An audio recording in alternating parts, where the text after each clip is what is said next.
Hi, I'm Vijay Snar, former officer of Food Corporation of India. Current affairs in a new video.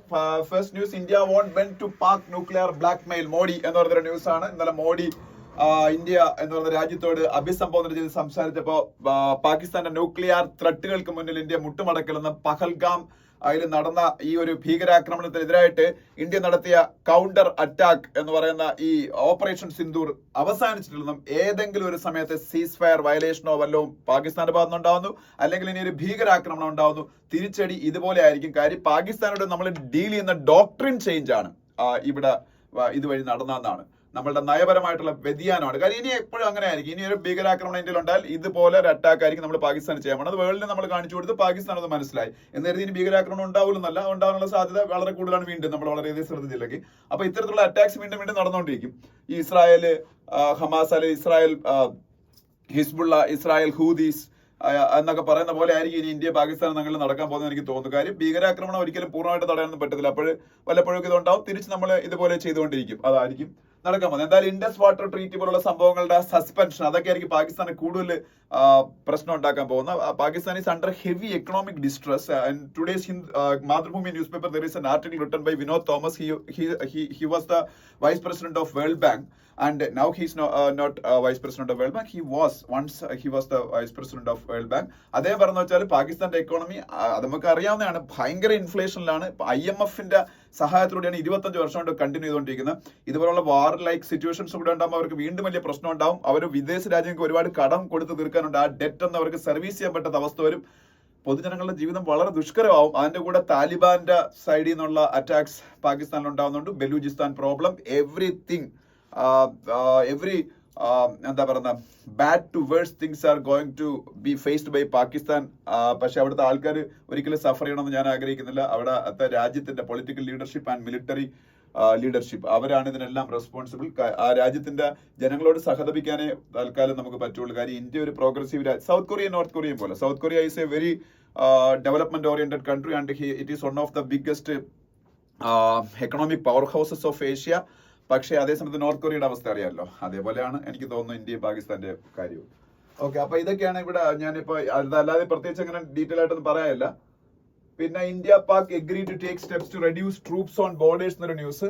അവിടെയും വേറെ ഒന്നും പറയാനുള്ള കാര്യം, ബോർഡറിലെ ട്രൂപ്സിനെ reduce ചെയ്യാൻ രണ്ട് രാജ്യങ്ങൾ തീരുമാനിച്ചു. DGMO ലെവലിൽ നടന്ന ടോക്സിൽ, DGMO എന്ന് പറഞ്ഞാൽ director general of military operation. DGMO എന്താണ്?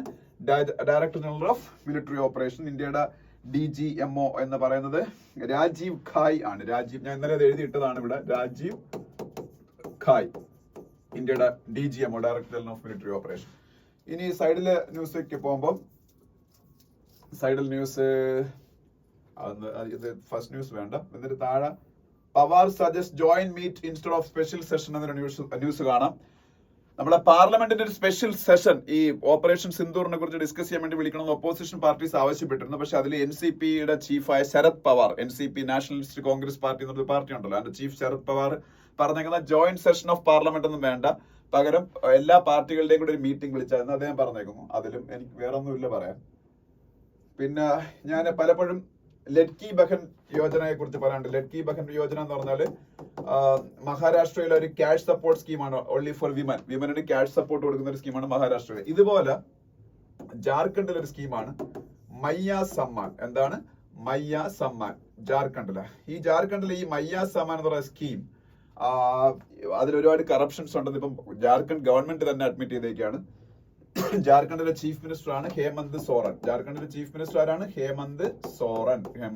അറിഞ്ഞു വെച്ചേക്കുക, അറിയാം നിങ്ങൾക്ക്. പിന്നെ ഇവിടുത്തെ ഏറ്റവും വലിയൊരു ന്യൂസ് എന്ന് പറയുന്നത്, ഇന്ത്യൻ ക്രിക്കറ്റ് കണ്ട സച്ചിൻ ടെണ്ടുൽക്കർ കഴിഞ്ഞതിന് ശേഷം ഒരു പക്ഷേ ഇപ്പൊ ബ്രാൻഡ് വാല്യൂയുടെ കാര്യത്തിൽ മഹേന്ദ്ര സിംഗ് ധോണി വിരാട് കോഹ്ലിക്ക് ഒപ്പമോ അല്ലെങ്കിൽ അതിന് മുകളിലോ ആണ്. പക്ഷെ പ്ലെയർ എന്നുള്ള നിലയിൽ സച്ചിൻ ടെണ്ടുൽക്കർ കഴിഞ്ഞാൽ അടുത്ത കാലത്ത് ഇന്ത്യ കണ്ട ഏറ്റവും സെലിബ്രേറ്റഡ് ആയിട്ടുള്ള ഒരു ക്രാഫ്റ്റ് മാൻ അല്ലെങ്കിൽ ഒരു സ്കിൽഡ് ഓപ്പറേറ്റർ ബാറ്റിംഗില് അദ്ദേഹം വിരാട് കോഹ്ലി നമുക്ക് പറഞ്ഞു കഴിഞ്ഞപ്പോൾ നിങ്ങൾക്ക് എല്ലാവർക്കും മനസ്സിലായി വിരാട് കോഹ്ലി ആണ് ഞാൻ ഉദ്ദേശിക്കുന്നത്. വിരാട് കോഹ്ലി ടെസ്റ്റ് ക്രിക്കറ്റിൽ നിന്ന് റിട്ടയർമെന്റ് അനൗൺസ് ചെയ്തിരിക്കുകയാണ്. ഈ അടുത്ത കാലത്ത് ഏറ്റവും കൂടുതൽ അച്ചീവ്മെന്റ് ഉണ്ടാക്കിയ ടെസ്റ്റ് ക്രിക്കറ്റർ അദ്ദേഹമാണ്. 9230 റൺസ് ആണ് ടെസ്റ്റ് ക്രിക്കറ്റിൽ മൊത്തം എടുത്തിട്ടുള്ളത്. വളരെ സക്സസ്ഫുൾ ആയിട്ടുള്ള ഇന്ത്യൻ ടീമിന്റെ ഒരു ക്യാപ്റ്റൻ ആയിരുന്നു. ഓസ്ട്രേലിയക്കെതിരെയൊക്കെ വളരെ നല്ല പെർഫോമൻസ്. ഓസ്ട്രേലിയക്കെതിരെ മാത്രം അദ്ദേഹത്തിന് കുറെ സെഞ്ചുറീസ് ഉണ്ട്. എനിക്ക് തോന്നുന്നു 7 ഡബിൾ സെഞ്ചുറീസ് അദ്ദേഹം ടെസ്റ്റിൽ നേടിയിട്ടുണ്ട്. അങ്ങനെ കുറെ കാര്യങ്ങളുണ്ട്. ഓസ്ട്രേലിയയിൽ 7 ടെസ്റ്റ് 100 എടുത്തിട്ടുണ്ട്. അങ്ങനെ കുറെ കാര്യങ്ങൾ. അതുപോലെ ബോർഡർ ഗാവസ്കർ ട്രോഫി, ഇന്ത്യക്ക് ഓസ്ട്രേലിയക്ക് ഇടയിൽ നടക്കുന്ന ക്രിക്കറ്റ് സീരീസിനാണ് ബോർഡർ ഗാവസ്കർ ട്രോഫി എന്നറിയപ്പെടുന്നത്. ആ ബോർഡർ ഗാവസ്കർ ട്രോഫി വിൻ ചെയ്യാൻ സഹായിച്ച ക്യാപ്റ്റനാണ്. അപ്പൊ അങ്ങനെ പല രീതിയിൽ ഇന്ത്യയുടെ ഗ്രേറ്റസ്റ്റ് എവർ ക്രിക്കറ്റേഴ്സിന്റെ കൂട്ടത്തിൽ ഒരാളാണ്. ഈ 9230 റൺസ് എന്നുള്ള സംഭവം ഉണ്ടല്ലോ, ഇതിനേക്കാൾ എത്രയോ കൂടുതൽ റൺസ് കോഹ്ലി ടെസ്റ്റ് ക്രിക്കറ്റിൽ എടുക്കുമായിരുന്നു അറിയാമോ. പക്ഷേ കോഹ്ലിയുടെ കാലഘട്ടത്തിൽ ഇന്ത്യ ടെസ്റ്റ് കളിക്കുന്ന വളരെ കുറഞ്ഞു. സച്ചിന്റെ കാലഘട്ടത്തിൽ ഇന്ത്യ ഒരുപാട് ടെസ്റ്റ് കളിക്കുമായിരുന്നു. പക്ഷേ കോഹ്ലി ഒരുപാട് കുറച്ച് ടെസ്റ്റ് ചെയ്തുകൊണ്ട് അദ്ദേഹത്തിന് കളിക്കാൻ പറ്റിയിട്ടുള്ളൂ. അല്ലെങ്കിൽ കോഹ്ലി ഒരുപക്ഷെ സച്ചിനൊപ്പം ഒക്കെ ടെസ്റ്റ് ക്രിക്കറ്റിൽ റൺസ് എടുക്കേണ്ടിരുന്ന ആളായിരുന്നു. ഓക്കെ, അത് പോട്ടെ. എന്തായാലും അദ്ദേഹം റിട്ടയർ ചെയ്യാണ്. പിന്നെ ഇവിടെ വേറെ ന്യൂസ് ആണ്. NCW slams trolling of Vikram Misri and kin seeks restraint എന്ന് പറയുന്ന ന്യൂസ് ആണ്. വിക്രം മിശ്രി ആരാണെന്ന് അറിയാം, ഇന്ത്യയുടെ ഫോറിൻ സെക്രട്ടറി ആണ്. He was trolled after the announcement of ceasefire agreement between India and Pakistan, and his daughter was also not spared by these cyberbullying people, അല്ലെങ്കിൽ cyber bullying people അല്ല, cyber bullies. അപ്പോൾ അദ്ദേഹത്തിന് അവസാനം അദ്ദേഹത്തിന്റെ X account പിന്നെ പൂട്ടേണ്ടി വന്നു. അങ്ങനത്തെ ഒരു അവസ്ഥ വന്നു. അപ്പം ഇന്നത്തെ ഹിന്ദുവിൽ ഒരു എഡിറ്റോറിയൽ അതിനെ കുറിച്ചുണ്ട്. അപ്പൊ അതിലേക്ക് പോകുമ്പോൾ നമുക്ക് കൂടുതൽ ഡീറ്റെയിൽ ആയിട്ട് പറയാം. വിക്രം മിശ്രി ആരെന്ന് അറിഞ്ഞു വെച്ചേക്കണം. അദ്ദേഹം ഇന്ത്യയുടെ ഫോറിൻ സെക്രട്ടറി ആണ്. ഒപ്പം NCW National Commission for Women ആണ്, ദേശീയ മനുഷ്യാവകാശ commission, National Commission for Women. അതിന്റെ ചീഫിന്റെ പേര് പഠിച്ചു വെച്ചേക്കണം. NCW നാഷണൽ കമ്മീഷൻ ഫോർ വിമന്റെ വിജയ രഹാത്കർ ആണ് ഇന്ത്യയുടെ നാഷണൽ കമ്മീഷൻ ഫോർ വിമന്റെ ചെയർപേഴ്സൺ NCWയുടെ. Markets mark massive gains as border tensions ease, US and China cut tariffs. അതായത് ഇന്ത്യയുടെ സ്റ്റോക്ക് മാർക്കറ്റുകൾ, അത് ബോംബെ സ്റ്റോക്ക് എക്സ്ചേഞ്ച് ആണല്ലോ ഇന്ത്യയിലെ ഏറ്റവും ഓൾഡസ്റ്റ് സ്റ്റോക്ക് എക്സ്ചേഞ്ച്. അതിന്റെ ഇൻഡെക്സ് സെൻസെക്സ് ആണ്. ബോംബെ സ്റ്റോക്ക് എക്സ്ചേഞ്ചിന്റെ ഇൻഡെക്സ് എന്താണ്? സെൻസെക്സ്. അത് കാൽക്കുലേറ്റ് ചെയ്യുന്ന 30 ഷെയർസ് വെച്ചാണ്. സെൻസെക്സ് കാൽക്കുലേറ്റ് ചെയ്യുന്ന 30 ഷെയർസ് വെച്ചാണ്.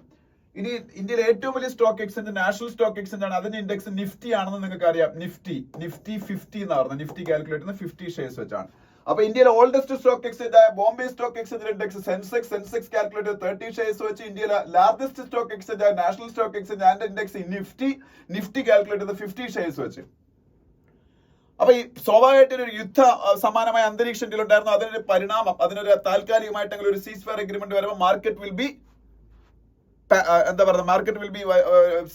Celebrating mode. അപ്പൊ ഇന്നലെ Indian stock market reacted to that ceasefire agreement between India and Pakistan, and it reached bigger heights. അതേ സമയത്ത് US-ഉം ചൈനയും തമ്മിലുള്ള താരിഫ് വാറിനും താൽക്കാലിക വിരാമം വന്നു. ഡൊണാൾഡ് ട്രംപിന് എനിക്ക് തോന്നുന്നു അത്യാവശ്യം വട്ടുണ്ടെന്നാണ് തോന്നുന്നത്. കാര്യം പുള്ളി ഈ ചൈനക്കെതിരെ ഏതാണ്ട് 145% താരിഫ്സ് ഏർപ്പെടുത്തിയിരുന്നതാ. ചൈനീസ് പ്രൊഡക്റ്റ് ആണ് അമേരിക്കയിലേക്ക് ഏറ്റവും കൂടുതൽ വരുന്നത്. ചൈനീസ് പ്രൊഡക്റ്റ് അമേരിക്കയുടെ മാർക്കറ്റിൽ കയറുമ്പോൾ ഇത്രയും താരിഫ്സ് ഏർപ്പെടുത്തിയാൽ അമേരിക്കയിൽ വരുന്ന എല്ലാ പ്രോഡക്ട്സും ഭയങ്കര കോസ്റ്റ്ലി ആവൂലേ? അമേരിക്കയിലെ ഇൻഫ്ലേഷന് കാരണമാവൂലേ? അമേരിക്കയിലെ കോമൺ മാന്റെ ലൈഫ് മിസറബിൾ ആവൂലേ? And America's economy will be suffered no after this much escalation in tariff prices, and their economic growth will also be reduced. ഇപ്പോഴത്തെ ലാസ്റ്റ് ക്വാർട്ടറിലൊക്കെ എക്കണോമിക് ഗ്രോത്ത് കുറഞ്ഞു. അത് മനസ്സിലാക്കിയിട്ടാണെന്ന് തോന്നുന്നു ട്രംപ് ഇപ്പം ചൈനയ്ക്കെതിരെയുള്ള താരിഫ്സ് ഒക്കെ എടുത്ത് കളഞ്ഞു. 90 ദിവസത്തേക്ക് എന്നാ പറഞ്ഞേക്കുന്നത്. 90 ദിവസം കഴിയുമ്പോഴും ഹോൾഡ് ചെയ്യാനാണ് സാധ്യത. അത് മാർക്കറ്റിന് ഭയങ്കര പോസിറ്റീവായി, ബോംബെ സ്റ്റോക്ക് എക്സ്ചേഞ്ചിനും നാഷണൽ സ്റ്റോക്ക് എക്സ്ചേഞ്ചിനും ഒക്കെ. ഓക്കെ, അപ്പൊ എന്തായാലും ആ ന്യൂസ് ഇവിടെ കാണാം. പിന്നെ നെക്സ്റ്റ് പേജ് പോകുമ്പോൾ സ്റ്റേറ്റ്സ് പേജ് ആണ്. സ്റ്റേറ്റ്സ് പേജില്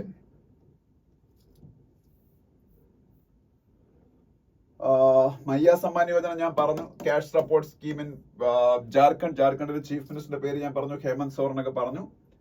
പിന്നെ ഇവിടെ ഈ ന്യൂസ് നമുക്ക് വേണ്ട. പിന്നെ നമുക്ക് ആവശ്യമുള്ള miss World contestants find സൊളേസ് at ബുദ്ധവനം എന്ന് പറഞ്ഞൊരു ന്യൂസ് ഉണ്ട്.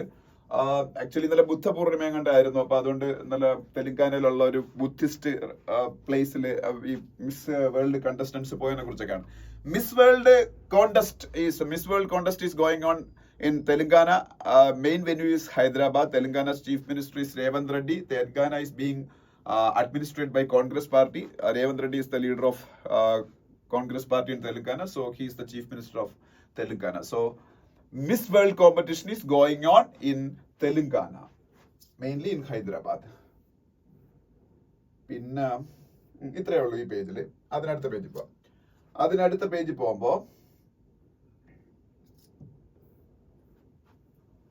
ഒമർ അബ്ദുള്ള ഈ ഷെൽ ആക്രമണമൊക്കെ കാശ്മീരിൽ പാകിസ്ഥാൻ നടത്തിയില്ല, ആ പ്ലേസസ് ഒക്കെ അതേ വിസിറ്റ് ചെയ്തിട്ടൊരു ന്യൂസ് ആണ്. Omar Abdullah is the chief minister of Kashmir and at the same time lieutenant governor of Jammu and Kashmir Manoj Sinha also visited kin of civilians killed in Pak shelling. Pak ഷെല്ലിംഗിൽ മരിച്ച സിവിലിയൻസിന്റെ വീടുകൾ മനോജ് സിൻഹയും പോയി. Manoj Sinha is the lieutenant governor of Jammu and Kashmir and chief minister of Jammu and Kashmir is Omar Abdulla.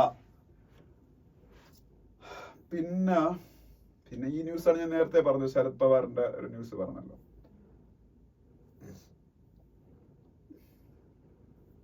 പിന്നീട് ഇവിടെ ഒഡീഷയായിട്ട് ബന്ധപ്പെട്ട ഒരു ന്യൂസാണ്. ഒഡീഷയുടെ ചീഫ് മിനിസ്റ്റർ മോഹൻ മജിയുടെ ഒരു ഫോട്ടോ കാണാം. Who is the chief minister of Odisha? Mohan Majhi. He is the first BJP chief minister of Odisha. Odisha was never ruled by BJP. Odisha was mainly ruled by Congress party, and after that Biju Janata Dal, Naveen Patnaik എന്നൊക്കെ എല്ലാവരും കേട്ടിട്ടുണ്ടായിരിക്കും. അദ്ദേഹമായിരുന്നു around 25 years the chief minister of Odisha, and after that now for the first time BJP captured the power of Odisha and they appointed Mohan Maji as the chief minister of Odisha. So Mohan Maji ആണ് ഒഡീഷയുടെ chief minister. പിന്നെ അതിനടുത്ത page പോകുമ്പോ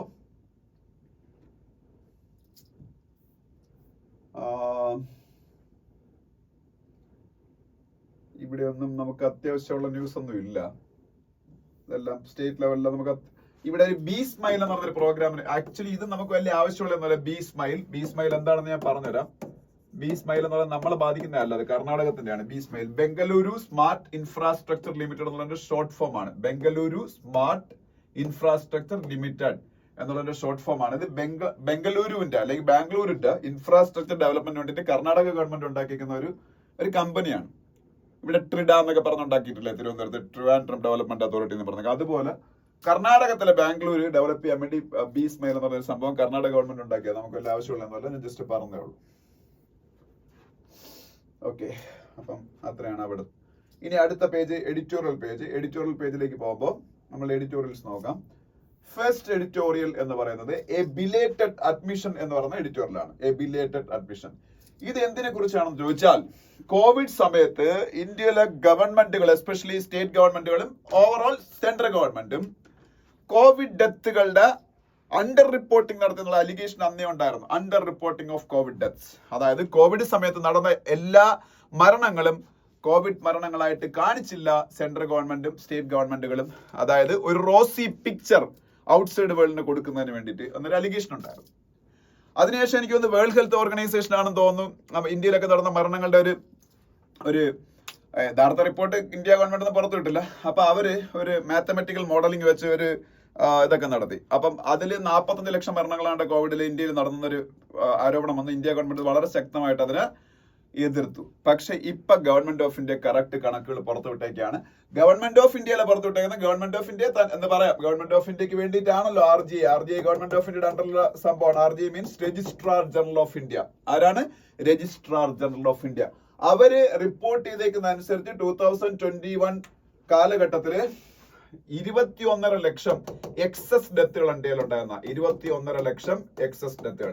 അപ്പോഴും പറയുന്നില്ല Covid മൂലമാണ് ആ ഡെത്തുകൾ ഉണ്ടായത്. പക്ഷേ ഹിന്ദു പറയുന്നത് it can be safely assumed that those excess death were due to COVID-19 pandemic. കാരണം എന്ന് വെച്ചാല് ഇവർക്ക് സിവിൽ രജിസ്ട്രേഷൻ സിസ്റ്റം എന്ന് പറയുന്നൊരു സംഭവമൊക്കെ ഉണ്ട്. സിവിൽ രജിസ്ട്രേഷൻ സിസ്റ്റം നമ്മളുടെ ഈ പറഞ്ഞ രജിസ്ട്രാർ ജനറൽ ഓഫ് ഇന്ത്യക്ക് റിയൽ ടൈമില് മരണവും ജനനവും ഒക്കെ രേഖപ്പെടുത്തുന്ന സിവിൽ രജിസ്ട്രേഷൻ സിസ്റ്റമാണ്. അപ്പം അതില് കറക്റ്റ് ആയിട്ട് ഡേറ്റാസും എല്ലാം ഇപ്പൊ കിട്ടിയിരിക്കുകയാണെന്നാണ് പറഞ്ഞേക്കുന്നത്. അപ്പം അതായത് ഈ 21 ലക്ഷം ഡെത്ത് ഒരു പാൻഡമിക്കിന്റെ സമയത്ത് എക്സ്ട്രാ സംഭവിക്കണമെന്നുണ്ടെങ്കിൽ സ്വാഭാവികമായിട്ട് കോവിഡ് മൂലമാണ്. അപ്പൊ എന്തായാലും കോവിഡുമായിട്ട് ബന്ധപ്പെട്ട യഥാർത്ഥ മരണ വിവര കണക്കുകൾ ഇപ്പോ പുറത്തു വന്നിരിക്കുന്നു. അത് മാത്രമല്ല ആ സമയത്ത് ലോക്ക്ഡൌൺ റെസ്ട്രിക്ഷൻസ് നടക്കുന്ന സമയമാണ്.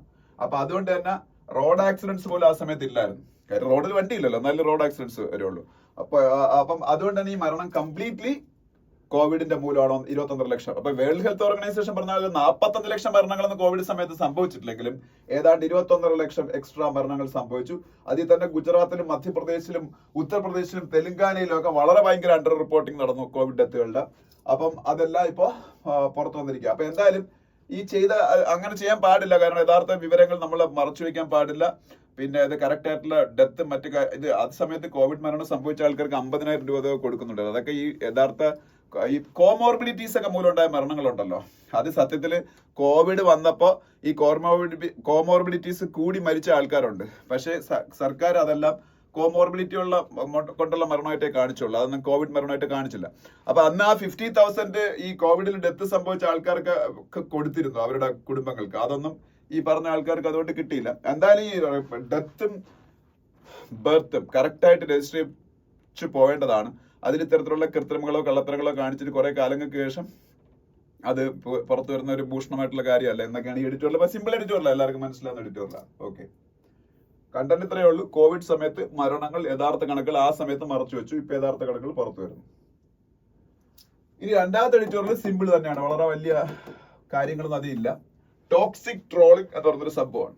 ഇങ്ങനെ പോയാണെന്നുണ്ടെങ്കിൽ ഈ സോഷ്യൽ മീഡിയയിലെ ട്രോളിംഗ് എന്ന് പറയുന്ന സംഭവത്തിന് കൺട്രോൾ ചെയ്യാൻ, ചിലപ്പോൾ കംപ്ലീറ്റ്ലി ബാൻ ചെയ്യാൻ ഒരു നിയമം വന്നേക്കാം. ഈവൻ സുപ്രീം കോർട്ട് ഓഫ് ഇന്ത്യയും വേരിയസ് ഹൈക്കോർട്ട്സും ഇത് വളരെ സീരിയസ് ആയിട്ട് എടുത്തിട്ട് ഇതിനെതിരെ നിയമങ്ങൾ വരണമെന്ന് വരെ ആവശ്യപ്പെട്ടിട്ടുണ്ട്. അതിനെ ആവിഷ്കാര സ്വാതന്ത്ര്യമായിട്ടും അഭിപ്രായ സ്വാതന്ത്ര്യമായിട്ടൊന്നും കാണാൻ പറ്റൂല. ഇപ്പൊ ഒരാളെ സൈബർ ബുള്ളിങ് നടത്തി ട്രോളിംഗ് നടത്തി അയാൾ ചിലപ്പോൾ മാനസികമായിട്ട് വളരെ വലിയ ആഘാതം നേരിട്ട് ചിലപ്പോൾ അയാളൊരു വിഷാദ രോഗിയായേക്കാം, അതല്ലാതെ അയാൾ സൂയിസൈഡ് ചെയ്തേക്കാം. അങ്ങനെയുള്ള ഇൻസിഡൻസ് ഉണ്ട്. ഇതിപ്പോ പെട്ടെന്ന് ഇങ്ങനെ ഉയർന്നു വരാൻ കാരണം ഈ editorial foreign secretary of India Vikram മിശ്രയും അദ്ദേഹത്തിന്റെ കുടുംബവും എസ്പെഷ്യലി ഡോട്ടറും നേരിട്ട സൈബർ ആക്രമണം, സോഷ്യൽ മീഡിയ വഴി നേരിട്ട ട്രോളിംഗ് എന്നാൽ അദ്ദേഹത്തിന്റെ ഒരു കുറ്റമല്ല.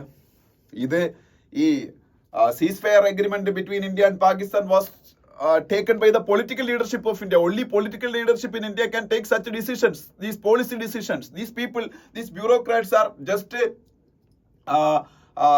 informing that to the journalists and the outside world. അപ്പൊ എന്തിനാണ് അദ്ദേഹത്തിന് ട്രോൾ ചെയ്യുന്നത്? എന്നിട്ട് അദ്ദേഹത്തിന്റെ മോളെ ട്രോൾ ചെയ്യുന്നത് എന്തിനാണ്? അപ്പൊ ഇത് വളരെ സീരിയസ് ആയിട്ടുള്ള ഒരു വിഷയമാണ്. അത് അവസാനം ഇത്രയും വലിയ പൊസിഷനിൽ നിൽക്കുന്ന ഇന്ത്യയുടെ ഫോറിൻ സെക്രട്ടറിക്ക് അദ്ദേഹത്തിന്റെ എക്സ് അക്കൗണ്ട് ക്ലോസ് ചെയ്യേണ്ടി വന്നു.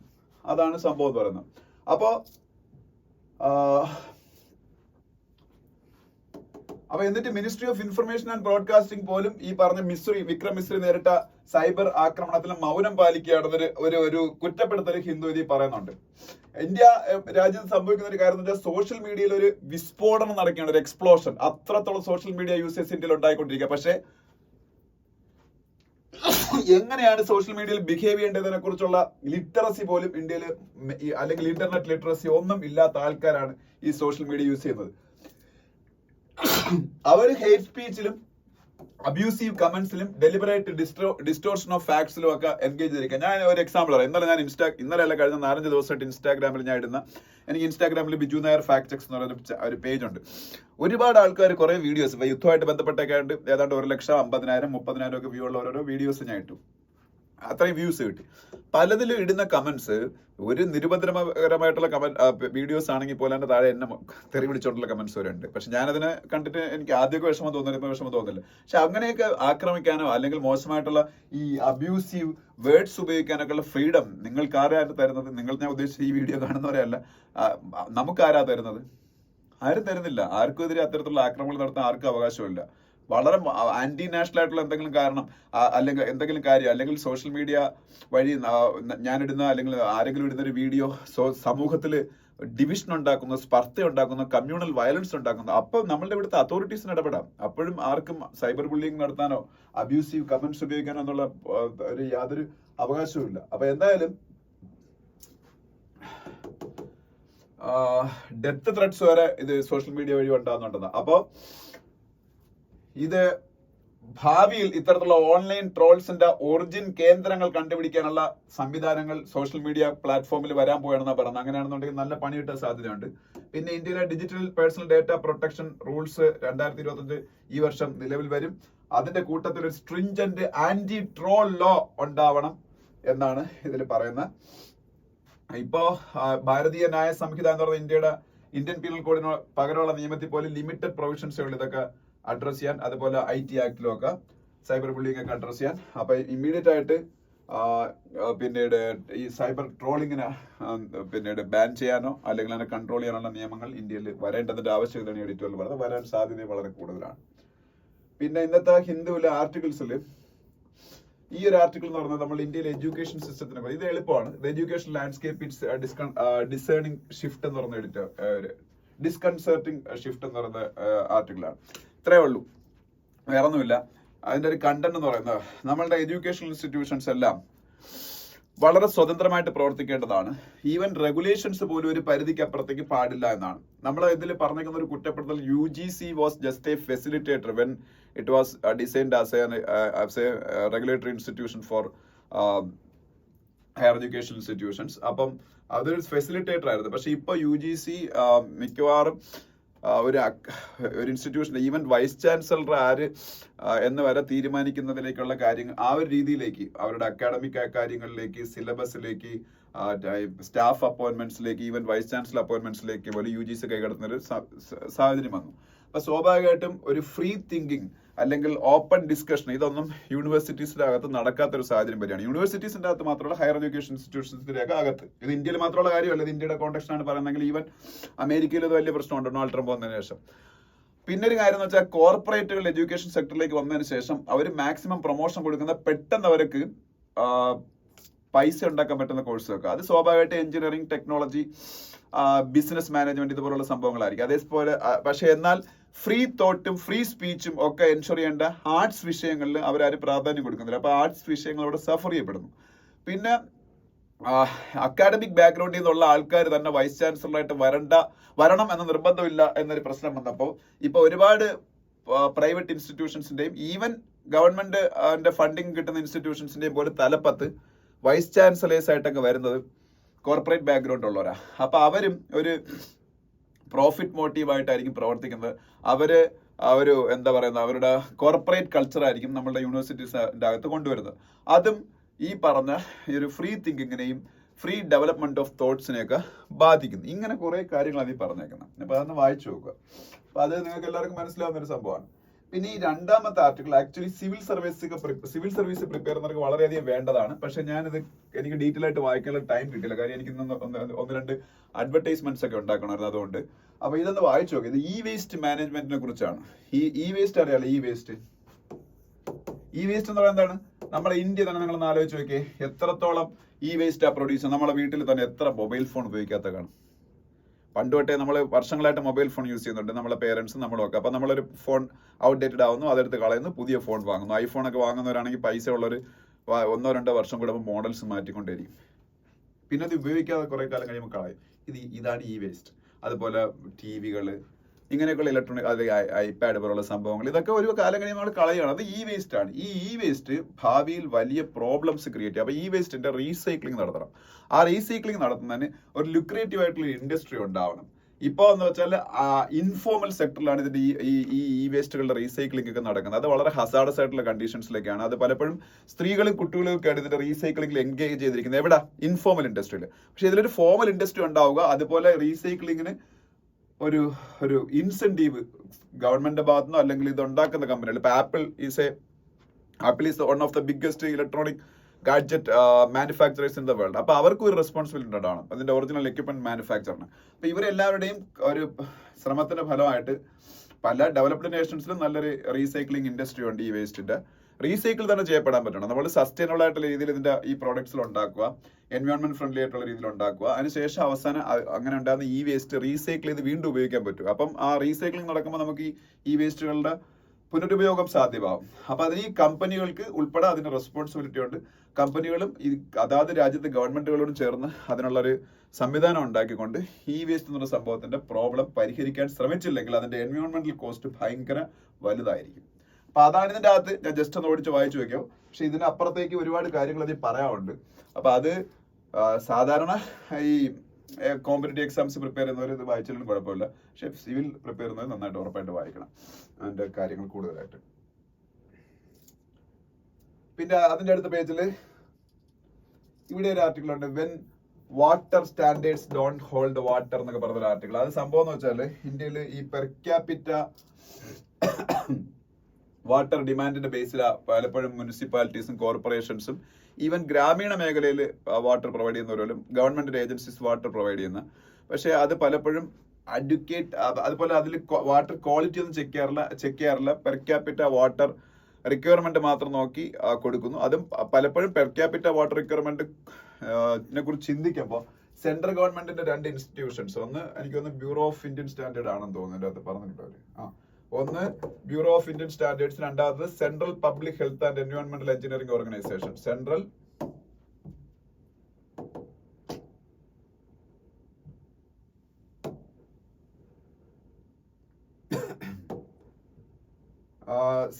പബ്ലിക് ഹെൽത്ത് ആൻഡ് എൻവയോൺമെന്റൽ എഞ്ചിനീയറിംഗ് ഓർഗനൈസേഷൻ. ഇത് 2 സെൻട്രൽ ഗവൺമെന്റ് 2 സ്ഥാപനങ്ങളാണ്. ഇവര് പറയുന്ന സ്റ്റാൻഡേർഡ്സ് വെച്ചാൽ പലപ്പോഴും പെർ ക്യാപിറ്റ വാട്ടർ റിക്വയർമെന്റ് ഒക്കെ തീരുമാനിക്കുന്നത്. അതായത് പലപ്പോഴും ഓരോ ലൊക്കാലിറ്റിയിലെ സാഹചര്യങ്ങൾ ഡിഫറെന്റ് ആയിരിക്കും, അവിടുത്തെ ക്ലൈമറ്റ് ഡിഫറെന്റ് ആയിരിക്കും.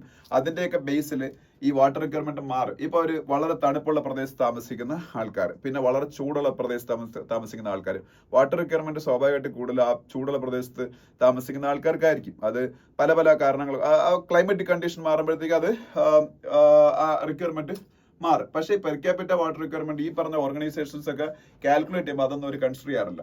അവർ കൺസിഡർ ചെയ്യുന്നത് എപ്പോഴും ഒരു ഫിക്സ്ഡ് ആയിട്ടുള്ള എല്ലാ റീജിയൻസിനും എല്ലാ ക്ലൈമാറ്റിക് കണ്ടീഷൻസിനും പെർ ക്യാപിറ്റ വാട്ടർ റിക്വയർമെന്റ് ഒരേ രീതിയിൽ അവർ കാൽക്കുലേറ്റ് ചെയ്യുന്നു.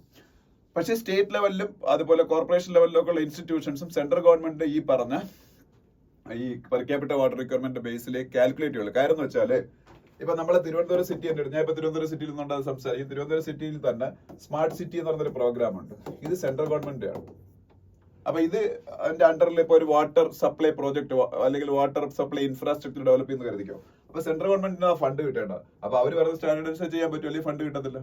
അതുപോലെ ഇനി അല്ലാത്ത മറ്റെല്ലാ കേരളത്തിലെ ടൗണുകൾ നോക്കിയാൽ അവിടെ എല്ലാം അമൃത് എന്ന് പറഞ്ഞൊരു സ്കീം സെൻട്രൽ ഗവൺമെന്റ് നടപ്പാകുന്നുണ്ട്. Amrut, Atal mission for rejuvenation and urban transformation. ഇതും ഈ സ്മാർട്ട് സിറ്റി പോലെ മറ്റ് സ്മാർട്ട് സിറ്റിയിൽ സെലക്ട് ചെയ്യപ്പെടാത്ത മറ്റ് ടൗണുകൾക്ക് വേണ്ടിയുള്ള സ്കീമാണ് central government Amrut, Atal mission for rejuvenation and urban transformation. അതിന്റെ അണ്ടറിൽ ഇതിനുള്ള ഫണ്ടുകൾ കിട്ടും. അപ്പൊ സെൻട്രൽ ഗവൺമെന്റ് ഫണ്ട് കിട്ടണമെങ്കിൽ സെൻട്രൽ ഗവൺമെന്റ് പറയുന്ന അനുസരിച്ച് ഈ വാട്ടർ റിക്വയർമെന്റ് ഈ per capita water requirement calculate ചെയ്യാൻ പറ്റും. അപ്പം അതനുസരിച്ചാണ് ഈവൻ മുംബൈയിലും ഡൽഹിയിലും ബംഗളൂരിലും പോലും പ്രൊജക്ടുകൾ റൺ ചെയ്തുകൊണ്ടിരിക്കുന്നത്. അപ്പൊ പിന്നെ മറ്റ് സിറ്റികളുടെയും ടൗണുകളുടെയും കാര്യം പറയണ്ടല്ലോ. അപ്പൊ ശാസ്ത്രീയമായിട്ട് കാൽക്കുലേറ്റ് ചെയ്ത ഈ per capita water requirement central government പറയുന്ന അനുസരിച്ച് ഈ ജൽജീവൻ മിഷനിലും എല്ലാം അങ്ങനെയാണ്. ജൽജീവൻ മിഷൻ നമുക്കറിയാലോ, എല്ലാ വീടുകളിലും ബൈ 2029 വാട്ടർ എത്തിക്കാൻ വേണ്ടിയിട്ടുള്ള സംഭവമാണ് ജൽജീവൻ മിഷൻ. ആ ജൽജീവൻ മിഷനിലെ റിക്വയർമെന്റ് പോലും കറക്റ്റ്ലി അല്ല കാൽക്കുലേറ്റ് എന്നാണ് പറഞ്ഞേക്കുന്നത്. അതിൽ നമ്മളുടെ റിക്വയർമെന്റ് കാൽക്കുലേറ്റ് ചെയ്തപ്പം ഈ നമ്മളുടെ സ്വച്ഛ് ഭാരത് അഭിയാൻ എന്ന് പറയുന്ന സ്കീം വഴി ഇപ്പൊ സെൻട്രൽ ഗവൺമെന്റ് എല്ലാ വീടുകളിലും ടോയ്ലറ്റ് കൊടുത്തിട്ടുണ്ട്. അപ്പൊ ടോയ്ലറ്റുകൾ ആൾക്കാർ യൂസേജ് കൂടുമ്പോൾ സ്വാഭാവികമായിട്ട് വാട്ടർ റിക്വയർമെന്റും കൂടും. അപ്പൊ മുമ്പ് ഓപ്പൺ ഡെഫിക്കേഷൻ ഒക്കെ ഉള്ള സമയത്താണ് ഈ പെർ ക്യാപിറ്റ റിക്വയർമെന്റ് അവർ കാൽക്കുലേറ്റ് ചെയ്ത് വെച്ചേക്കുന്നത്. അന്ന് വാട്ടർ റിക്വയർമെന്റ് വീടുകളിൽ ഇത്രയും ഇല്ല. ഇപ്പം ടോയ്ലറ്റിൽ ആൾക്കാർ ഡെഫിക്കേറ്റ് ചെയ്യുമ്പോൾ സ്വാഭാവികമായിട്ടും അവിടെയും വാട്ടർ റിക്വയർമെന്റ് ഉണ്ടാവുക. അതൊന്നും കാൽക്കുലേറ്റ് ചെയ്യാതെയാണ് സ്വച്ഛ് ഭാരത് മിഷന്റെ അകത്തൊക്കെ ഈ സ്വച്ഛ് ഭാരത് മിഷൻ അല്ല, ജൽജീവൻ മിഷന്റെ അകത്തുള്ള വാട്ടർ റിക്വയർമെന്റ് കാൽക്കുലേറ്റ് ചെയ്ത് വെച്ചേക്കുന്നത്. അങ്ങനെ കുറെ കാര്യങ്ങളാണ് ഇതിനകത്ത് വരുന്നത്. അപ്പൊ അതൊന്ന് വായിച്ചു നോക്കുക. പിന്നെ ഷിപ്പിംഗ് ഇൻഡസ്ട്രിയുടെ എമിഷനുമായിട്ട് ബന്ധപ്പെട്ട ഒരു ആർട്ടിക്കിളുണ്ട്. ഇനി മറ്റ് ന്യൂസുകളിലേക്ക് പോകുമ്പോൾ India engaged with China's germanium export restrictions. China on germanium export restrictions, says embassy in the news. ഈ ലോകത്തെ റെയർ എർത്തുകളുടെ, റെയർ മിനറൽസിന്റെയും മെറ്റൽസിന്റെയും പ്രൊഡക്ഷന്റെയും എക്സ്പോർട്ടിന്റെയൊക്കെ ഡോമിനൻസ് അല്ലെങ്കിൽ മൊണോപ്പൊളി ചൈനയുടെ കയ്യിലാണ്. ഇപ്പൊ ജെർമേനിയം എന്ന് പറയുന്ന സംഭവം ഉണ്ടല്ലോ, ജെർമേനിയം എല്ലാവരും കേട്ടിട്ടുള്ളതായിരിക്കും. ഇത് സെമി കണ്ടക്ടേഴ്സിന്റെ മാനുഫാക്ചറിങ്, ഫൈബർ ഓപ്റ്റിക്സിന്റെ മാനുഫാക്ചറിങ്, സോളാർ പാനൽസിന്റെ മാനുഫാക്ചറിംഗിലേക്ക് ഏറ്റവും വേണ്ട ഒരു മൂലകം ആണ്. അതിന്റെ എക്സ്പോർട്ട് ചൈന ഈയിടയ്ക്ക് ബാൻ ചെയ്തു. ഇന്ത്യക്ക് മാത്രമല്ല, ഈവൻ അമേരിക്കയ്ക്ക് ഉൾപ്പെടെ. അപ്പൊ അത് ഈ പറഞ്ഞ ലോകത്തിലെ പല രാജ്യങ്ങൾക്ക്, ഇന്ത്യയിലാണെങ്കിൽ ജർമ്മനിയത്തിന്റെ ലോക്കൽ പ്രൊഡക്ഷൻ സംഭവം ഇല്ല. Completely we are depending on import mainly from China. അപ്പൊ അത് ഇന്ത്യക്ക് സെമി കണ്ടക്ടർ മാനുഫാക്ചറിങ്, അതുപോലെ സോളാർ സെൽസ്, ഇങ്ങനെ എല്ലാത്തിലും പിന്നീട് വലിയ ഫൈബർ ഓപ്റ്റിക് കേബിൾസ് ഉണ്ടാക്കാനൊക്കെ ബുദ്ധിമുട്ട് നേരിടുന്നു. അങ്ങനെ നമ്മൾ ചൈനീസ് എംബസിയുമായിട്ട് ഇത് ടേക്കപ്പ് ചെയ്തതാണ്. പിന്നെ ആസാമിന്റെ ചീഫ് മിനിസ്റ്റർ ഹിമാന്ത ബിശ്വ ശർമ്മയുടെ ഒരു സ്റ്റേറ്റ്മെന്റ് ഒക്കെ ഇവിടെ കാണാം. ആസാമിന്റെ ചീഫ് മിനിസ്റ്ററാണ് ഹിമാന്ത ബിശ്വ ശർമ്മ. പിന്നെ ഓസ്ട്രേലിയ, ബംഗ്ലാദേശ്, നേപ്പാൾ ഈ 3 രാജ്യങ്ങളും ഇന്ത്യയും പാകിസ്ഥാനും തമ്മിലുള്ള സീസ് ഫയർ അഗ്രിമെന്റ് വെൽക്കം ചെയ്യുന്നൊരു ന്യൂസ് ഉണ്ട്. ഓസ്ട്രേലിയയുടെ പ്രൈം മിനിസ്റ്റർ ആരാണ്? ആന്റണി ആൽബനീസ് ആണ്. Anthony Albanese, Australian prime minister Anthony Albanese. ഇവിടെ പ്രൈം മിനിസ്റ്ററിന്റെ ഫോട്ടോ അല്ല, ഫോറിൻ മിനിസ്റ്ററിന്റെ ഫോട്ടോ ആണ് നമുക്ക് വേണ്ട. ഇനി മുഹമ്മദ് യൂനിസിന്റെ പേരുണ്ട്. മുഹമ്മദ് യൂനിസ് ബംഗ്ലാദേശിന്റെ ബംഗ്ലാദേശ് റൂളറാണ് മുഹമ്മദ് യൂനിസ്. അതുപോലെ KP Sharma Oli, നേപ്പാളിന്റെ prime minister. ഇവര് 3 പേരും പറഞ്ഞിരിക്കുന്ന അഭിപ്രായങ്ങളാണ് ഇവിടെ ഉള്ളത്. KP ശർമ്മ ഒലി.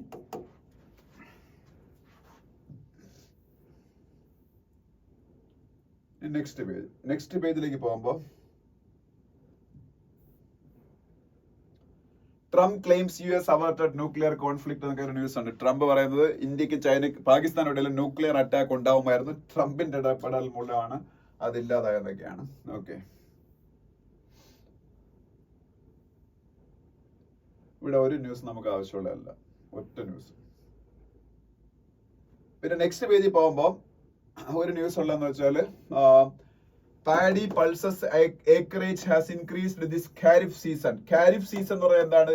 ഇന്ത്യയിലെ 2 അഗ്രികൾച്ചർ സീസൺസ് മെയിൻലി ഉള്ളത്. ഒന്ന് ഖാരിഫ് സീസണും വേറെ റാബി സീസണും. ഖാരിഫ് സീസണിൽ നമ്മൾ മെയിനായി ഒരുപാട് അഗ്രികൾച്ചർ പ്രൊഡ്യൂസ് ഉണ്ടാക്കുന്നുണ്ട്. അതിൽ മെയിൻ ആയിട്ടുള്ള നമ്മളുടെ ഇന്ത്യയുടെ ഏറ്റവും പ്രധാനപ്പെട്ട സ്റ്റേപ്പിൾ ഫുഡായ പാഡി, റൈസിന് ഉണ്ടാക്കുന്ന പാഡി എന്നാണ്. ആ പാഡി അല്ലെങ്കിൽ നെല്ല്, അതാണ് ഖാരിഫ് സീസണിലെ ഏറ്റവും വലിയ വിള എന്ന് പറയുന്നത്. റാബി സീസണിൽ വീറ്റ്. അപ്പൊ എന്നാലും ഖാരിഫ് സീസണിൽ ഇന്ത്യ എല്ലാ വർഷത്തെക്കാളും കൂടുതലായിട്ട് അഗ്രികൾച്ചർ ചെയ്തിട്ടുണ്ട്, കൂടുതൽ ഏരിയയിൽ എന്നാ പറയുന്നത്. അപ്പൊ മഴയൊക്കെ ഇപ്രാവശ്യം ഇനിയിപ്പോ നോർമൽ മൺസൂൺ, ചിലപ്പോൾ കുറച്ച് കൂടുതൽ മൺസൂൺ കിട്ടുന്ന പറയുന്ന മഴ ഈ വർഷം. അപ്പോൾ അങ്ങനെയാണെന്നുണ്ടെങ്കിൽ നമുക്ക് നമ്മളുടെ കൃഷിയൊക്കെ അത് വളരെയധികം അഭിവൃദ്ധിപ്പെടുത്തും. അത് നമ്മളുടെ ഇൻഫ്ലേഷൻ കുറയ്ക്കാൻ, നമ്മളുടെ ഓവറോൾ റൂറൽ ഡെവലപ്മെന്റിന് സഹായിക്കും. റൂറൽ മേഖലയിലാണല്ലോ ഈ പ്രൊഡക്ഷൻ എന്ന് പറയുന്നത്. റൂറൽ ഡെവലപ്മെന്റ് ഉണ്ടായാൽ ഓവറോൾ നാഷണൽ ഡെവലപ്മെന്റും ഉണ്ടാവും. ഇപ്പൊ നല്ല കാര്യമാണത്. പിന്നെ ലിവ് ഇൻ റിലേഷൻഷിപ്പുമായിട്ട് ബന്ധപ്പെട്ട് നല്ല സുപ്രീം കോടതി വിധി പറഞ്ഞിട്ട് വളരെ നല്ല കാര്യം.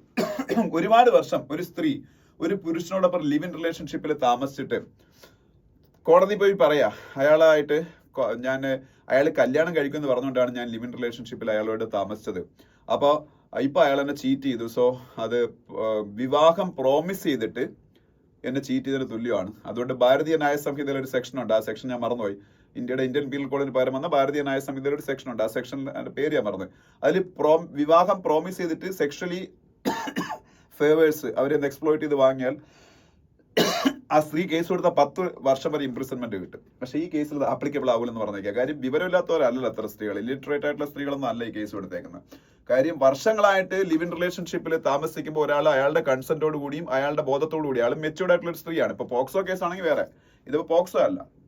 അപ്പൊ വർഷങ്ങളായിട്ട് ലിവ് ഇൻ റിലേഷൻഷിപ്പിൽ താമസിക്കുന്ന ഒരാൾക്ക് സെക്ഷൽ ഫേവേഴ്സ് മറ്റൊരാളിന് കൊടുക്കണമെന്ന് അറിഞ്ഞൂടെ? അപ്പം അതൊരിക്കലും ഈ വിവാഹം വാഗ്ദാനം ചെയ്തുകൊണ്ടുള്ള പീഡനം എന്ന് പറയാൻ പറ്റൂല. വർഷങ്ങളായിട്ട് ഒരുമിച്ച് ലിവ് ഇൻ റിലേഷൻഷിപ്പിൽ താമസിക്കുന്നത്. അപ്പം സുപ്രീം കോടതി വ്യക്തമായിട്ടുള്ള ഡയറക്ഷൻസ് വന്നേക്കാണ്. ഇതൊക്കെ അറിഞ്ഞു വേണം ഓരോരുത്തർ പെരുമാറാൻ.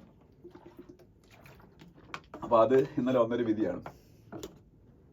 കോടതി ചോദിച്ചത് ഞാൻ ചോദിച്ച കാര്യം തന്നെയാണ്. വർഷങ്ങളായിട്ട് ഒരു ലിവ് ഇൻ റിലേഷൻഷിപ്പിൽ തുടരുമ്പോൾ നിങ്ങൾക്കത് അറിയില്ലായിരുന്നു എന്നാണ് ചോദിക്കുന്നത്.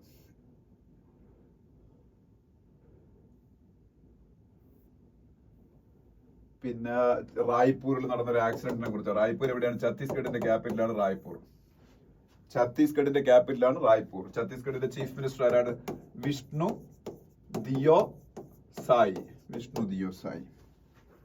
ഇനി നെക്സ്റ്റ് പേജ് പോകുമ്പോൾ US-ഉം ചൈനയും തമ്മിലുണ്ടാക്കിയ ഫ്രീ ട്രേഡ്, US-ഉം ചൈനയും തമ്മിൽ ഇപ്പം താരിഫ്സ് ഒക്കെ തൽക്കാലത്തെ മാറ്റി വയ്ക്കാൻ തീരുമാനിച്ചതിനെ കുറിച്ചുള്ള ന്യൂസാണ്. അത് ഇന്ത്യക്ക് നല്ലതാണോ ദോഷമാണെന്നൊക്കെ ഉള്ള ഡിസ്കഷനാണ്. ഇന്ത്യക്ക് നല്ലതുമാണ് ദോഷമാണ്. ഈ നല്ലതെന്ന് പറഞ്ഞാൽ ഈ ഒരു ക്ലൗഡ് അങ്ങ് ഒന്ന് ഒഴിഞ്ഞു കിട്ടുമ്പോൾ എക്കണോമിക് ഡെവലപ്മെന്റ് കുറച്ചുകൂടെ ഉണ്ടാവും. നമ്മുടെ സ്റ്റോക്ക് മാർക്കറ്റൊക്കെ ഒന്നുകൂടെ നന്നായിട്ട് പെർഫോം ചെയ്യും. പിന്നെ ദോഷം എന്താണെന്ന് വെച്ചാൽ ചൈനയെ വരിഞ്ഞു മുറുക്കിയായിരുന്നു US ഈ താരിഫ്സ് ആയിക്കൊണ്ട്. അപ്പൊ യുഎസിലെ പല കമ്പനികളും ചൈനയിൽ ഇൻവെസ്റ്റ് ചെയ്തുകൊണ്ടിരുന്നവർ പതുക്കെ കുറേയൊക്കെ ഇന്ത്യയിൽ ഇൻവെസ്റ്റ് ചെയ്യുന്നുണ്ടായിരുന്നു. ഇപ്പൊ ചൈന US തമ്മിൽ പ്രശ്നങ്ങളൊന്നും ഇല്ലാന്ന് വരുമ്പം സ്വാഭാവികമായിട്ടും ഈ പറഞ്ഞ ഇന്ത്യയിൽ ഇൻവെസ്റ്റ് ചെയ്തുകൊണ്ടിരുന്ന കമ്പനികൾ പലതും ചൈനയിലേക്ക് തന്നെ മടങ്ങി പോകും. അത് ഇന്ത്യക്ക് ഒരു വെല്ലുവിളിയാണ്. അതാണ് ഒരു വെല്ലുവിളി എന്ന് പറയുന്നത്. പിന്നെ NCLAT എന്താണെന്ന് പറഞ്ഞിരിക്കുക? National Company Law Appellate Tribunal. NCLT ഉണ്ട്, NCLAT ഉണ്ട്. NCLT ആൻഡ് NCLAT. National Company Law Tribunal അത് ഒന്നാമത്തത്, National Company Law Appellate Tribunal രണ്ടാമത്തത്. അതിനടുത്ത പേജ് പോകുമ്പോൾ വേൾഡ് പേജില് ബ്രിട്ടീഷ് പ്രൈം മിനിസ്റ്റർ UK-യിലേക്കുള്ള മൈഗ്രേഷൻ തടയാനുള്ള നിയമം കൊണ്ടുവരാൻ പോകണം. എന്തിനാണ് മൈഗ്രേറ്റ് ചെയ്യാൻ പോകുന്നത്? കാര്യം എന്ന് വെച്ചാൽ ഇന്ത്യയിലെ ഇപ്പം നമ്മളെ ഇന്ത്യ എന്നുള്ള ആൾക്കാരെ സത്യം പറഞ്ഞവരൊക്കെ മെയിൻലി ടാർഗറ്റ് ചെയ്ത് ഒരു ആവശ്യമില്ലാതെ ഇവിടുത്തെ കുറെ ആൾക്കാർ അവിടുത്തെ കുറെ തുക്കട യൂണിവേഴ്സിറ്റികളിൽ, ഏറ്റവും മികച്ച യൂണിവേഴ്സിറ്റികളല്ലാത്ത പേപ്പർ യൂണിവേഴ്സിറ്റികളിൽ അല്ലെങ്കിൽ ലോകത്തിൽ ഒരു സ്റ്റാച്ചറും ഇല്ലാത്ത യൂണിവേഴ്സിറ്റികളിൽ കാനഡയിലും UK അല്ലെങ്കിൽ അവിടുത്തെ ഏതെങ്കിലും കോളേജുകളിൽ പോയി പഠിക്കും. എന്നിട്ട് അവിടുത്തെ അവരുടെ പരാതി, അവരുടെ PR ഫെസിലിറ്റിയൊക്കെ ഇവരൊക്കെ മിസ്യൂസ് ചെയ്യുന്നുണ്ട്. ഓസ്ട്രേലിയയിലൊക്കെ ഇന്ത്യ എന്നുള്ള 5-6 സംസ്ഥാനങ്ങളിൽ നിന്നുള്ള പിള്ളേരെ ബാൻ ചെയ്യുമെന്ന് പറയപ്പെടുന്നുണ്ട്. അത് ഓസ്ട്രേലിയ ഇത് ഡിനേ ചെയ്യുന്നുണ്ട്. പക്ഷേ അവിടെ ചിലപ്പോൾ സത്യമായിരിക്കും, അവർ ഓപ്പണായിട്ട് പറയാത്ത ഇന്ത്യയായിട്ടുള്ള ബന്ധത്തിന് ബാധിക്കുന്ന കരുതിയിട്ട്. UK വേണ്ട, അയർലൻഡുകാർക്ക് വേണ്ട, കാനഡക്കാർക്ക് വേണ്ട, അവരെല്ലാവരും ഇന്ത്യ എന്നുള്ള ആൾക്കാർ ഒരു 2ാം തര പൗരന്മാരെ പോലെയാണ്. അവിടെ പിന്നെ കോളേജുകൾക്ക് കുറെ അഡ്മിഷൻ വേണമെന്നുള്ളതുകൊണ്ട് ഈ ലോ ഗ്രേഡ് കോളേജുകളിൽ അഡ്മിഷൻ കിട്ടാൻ വേണ്ടി അവർ കുറെ പേരെ അങ്ങോട്ട് എടുക്കുന്നുണ്ട്. എന്തിനാണ് അവിടെ പോയി സെക്കൻഡ് റേറ്റഡ് സിറ്റിസൺസ് ആയിട്ട് താമസിക്കുന്നത്? നമ്മുടെ രാജ്യത്ത് ജോലി ചെയ്ത് ജീവിക്കാൻ ഒരുപാട് ഓപ്പർച്യൂണിറ്റീസ് ഉണ്ട്. പിന്നെ അവിടുത്തെ കണക്ക് ഉള്ള എന്താ പറയുന്ന ഒരു ഹൈ എൻഡ് ലൈഫ് ഒന്നും ഒരു പക്ഷേ കിട്ടില്ലായിരിക്കും. പക്ഷെ ഇവിടെ നിന്ന് പോകുന്ന പലർക്കും ഇപ്പോൾ അവിടെ ഹൈ എൻഡ് ലൈഫ് അല്ല കിട്ടുന്നതെന്ന് പലരും തിരിച്ചറിയുന്നുണ്ട്. അപ്പോൾ അതുകൊണ്ട് ചുമ്മാ മൈഗ്രേറ്റ് ചെയ്ത് വീട്ടുകാർക്കും തലവേദന ഉണ്ടാക്കി നമുക്കും ഉള്ള സ്വസ്ഥത പോയി. അതിനേക്കാളും ഇവിടെ ഒരു പ്യൂൺ ജോലി കിട്ടിയാലും, സെൻട്രൽ ഗവൺമെന്റിലോ സ്റ്റേറ്റ് ഗവൺമെന്റിലോ അങ്ങനെ ഒരു പ്യൂൺ ജോലി കിട്ടിയാലും, ഇന്ത്യ എന്ന് പറഞ്ഞ രാജ്യത്ത് നിങ്ങൾ അത് ഹിന്ദു ആണെങ്കിലും മുസ്ലിം ആണെങ്കിലും ക്രിസ്ത്യൻ ആണെങ്കിലും എല്ലാവരും equal citizens as per the constitution of India. നമുക്ക് അഭിമാനത്തോടെ തലയുയർത്തി ഈ രാജ്യത്ത് ജീവിക്കാം. അല്ല വെറുതെ പോകുന്നതുകൊണ്ടാണ് ഈ കാണുന്നത്. മെയിൻലി ഇന്ത്യയാണ് ഇത് ടാർഗറ്റ് ചെയ്യുന്നത്. Starmer moots law to curb migration to UK. Keir Starmer ആരാണ്? UK prime minister.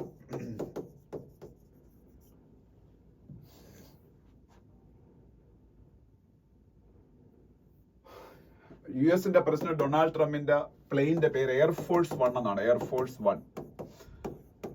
അതിന് ഒരു എയർഫോഴ്സ് 1 ഇക്വലന്റ് ആയിട്ടുള്ള വിമാനം ഖത്തർ അമേരിക്കൻ പ്രസിഡന്റ് ഫ്രീ ആയിട്ട് കൊടുക്കാൻ പോകണം. അതാണ് ന്യൂസ്. ഖത്തർ എയർഫോഴ്സ് 1 വിമാനം അമേരിക്കയ്ക്ക് ഫ്രീ ആയിട്ട് കൊടുക്കാൻ പോകുന്നു. ഡൊണാൾഡ് ട്രംപിന് ഫ്രീ ആയിട്ട് കൊടുക്കാൻ പോകുന്നു. ഡൊണാൾഡ് ട്രംപിന് അത് ഭയങ്കര സന്തോഷമായി. അതങ്ങനെ അക്സെപ്റ്റ് ചെയ്യാൻ പോയി. അതാണ് ന്യൂസ്. പോപ്പ് ലിയോ 14 അറിയാലോ? ലിയോ 14 അടുത്ത പോപ്പ്. അടുത്തല്ല ഇപ്പോഴത്തെ പോപ്പ്. പോപ്പ് ഫ്രാൻസിസ് ഇപ്പൊ മരിച്ചുപോയി. പിന്നെ ഇത് ടർക്കിയായിട്ട് ബന്ധപ്പെട്ട ന്യൂസ് ആണ്. Turkey is the only one Muslim majority nation in Europe. യൂറോപ്പിലെ ഒരേ ഒരു മുസ്ലിം മെജോറിറ്റി നേഷനാണ് ടർക്കി. ടർക്കിയിലെ ഒരു കുർദിസ് മിലിഷ്യ ഗ്രൂപ്പ് ഉണ്ടായിരുന്നു. അതിന്റെ പേര് PKK എന്നാണ്. അവർ ഡെക്കേഡ്സ് ടുഗദർ ആയിട്ട് ടർക്കിയിലെ ഗവൺമെന്റുമായിട്ട് പോരടിച്ചുകൊണ്ടിരുന്നത്. അവരിപ്പോ പോരാട്ടം അവസാനിപ്പിച്ചു. അതാ ന്യൂസ്. ടർക്കിയുടെ ക്യാപിറ്റൽ ഏതാണ്? അങ്കാറയാണ്. ടർക്കിയുടെ ക്യാപിറ്റൽ അങ്കാറയാണ്. അങ്കാറ. ടർക്കിയുടെ പ്രസിഡന്റ് അയാളാണ് ഇന്ത്യയുടെ ഏറ്റവും വലിയ ശത്രു. ഇപ്പം റെസെപ്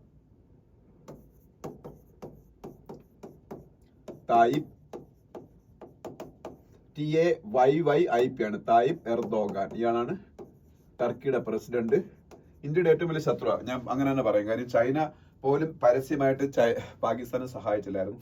ഇയാൾ മാത്രമാണ്, ഇയാളുടെ രാജ്യം മാത്രമാണ് ലോകത്ത് ഒരേ ഒരു രാജ്യം പരസ്യമായിട്ട് പാകിസ്ഥാനെ സഹായിച്ച രാജ്യം. So we can treat that country and it's leader as the enemy of this nation, India. പക്ഷെ അവന്മാർക്ക് ഇടയ്ക്ക് എർത്ത് ഉണ്ടായപ്പോൾ ഇന്ത്യയുടെ ഏറ്റവും കൂടുതൽ സഹായിച്ചത് വേറൊരു സത്യം.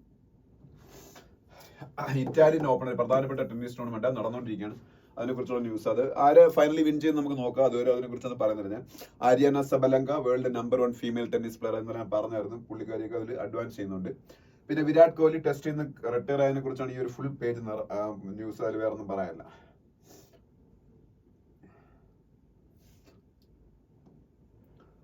പിന്നെ ഫുട്ബോൾ, പിന്നെ യൂറോപ്പിലെ ഫുട്ബോൾ ലീഗുകളെ കുറിച്ച് ഞാൻ എന്നും പറയുന്നില്ലേ. പ്രീമിയർ ലീഗ് ഇംഗ്ലണ്ടിലെ ഫുട്ബോൾ ലീഗ്, ലാ ലിഗ സ്പെയിനിലെ ഫുട്ബോൾ ലീഗ്, ബുണ്ടസ് ലീഗ ജർമ്മനിയിലെ ഫുട്ബോൾ ലീഗ്, സിരി എ ഇറ്റലിയിലെ ഫുട്ബോൾ ലീഗ്. ലാ ലിഗ എവിടുത്തെ? സ്പെയിനിലെ ഫുട്ബോൾ ലീഗ്, ബുണ്ടസ് ലീഗ ജർമ്മനിയിലെ ഫുട്ബോൾ ലീഗ്, പ്രീമിയർ ലീഗ് ഇംഗ്ലണ്ടിലെ football league, Serie A SERIE Serie A ഇറ്റലിയിലെ football league. പിന്നെ പ്രഗ്നാനന്ദയെ കുറിച്ചൊരു ന്യൂസ് ഉണ്ട്. പ്രഗ്നാനന്ദ ആയിരുന്നു ഞാൻ പറഞ്ഞിട്ട് ആവശ്യമില്ല. ഇന്ത്യയിലെ ഏറ്റവും മികച്ച ഒരു ഗ്രാൻഡ് മാസ്റ്റർ ആണ്. World one of the biggest chess players ആണ്. ഇത്രയൊക്കെയാണ് ഇന്നത്തെ ന്യൂസ് പേപ്പറിൽ. ബാക്കി നാളെ. Thank you.